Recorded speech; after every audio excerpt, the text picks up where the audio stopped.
ఇంకొకటి అపోహ ఏంటంటే ఇంప్లాంట్స్ పెట్టుకుంటే క్యాన్సర్ వస్తుందా అనే చాలా మందికి అపోహ ఉంటుంది. ఓకే, కానీ ఇక్కడ ఏంటంటే ఇంప్లాంట్స్ ఈ రోజు వస్తున్న implants smooth implants and nano textured implant it has no role, but textured implant has very rare chances, 1 in lakh, where ALCL అనే లింఫోమా క్యాన్సర్ వచ్చే అవకాశం ఉంది, which is in textured implant. Now we are not using textured implant, we'll only use nano texture and smooth implants. With that there is no evidence that there's a cancer occurrence.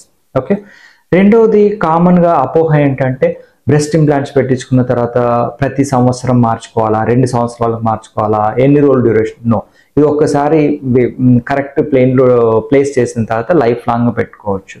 Okay, మూడో question ఏంటంటే ఇది చేసిన తర్వాత రేపు పొద్దున్నే marriage అయిన తర్వాత పిల్లలు పుట్టడానికి కానీ తర్వాత మిల్క్ ఫీడింగ్, బ్రెస్ట్ ఫీడింగ్ కి ఏమన్నా డిస్టర్బ్ అవుతుందా? నో, బికాస్ ఇది ప్లేన్ ఏంటంటే మిల్క్ గ్లాండ్ కంటే చాలా డీప్ గా సబ్ ఫేషియల్ గా పెడతాం కాబట్టి it won't disturb milk glands blood circulation కానీ సప్లై అంటే మిల్క్ ఫీడింగ్ కానీ ఏ విధమైన డిస్టర్బెన్స్ ఉండదు.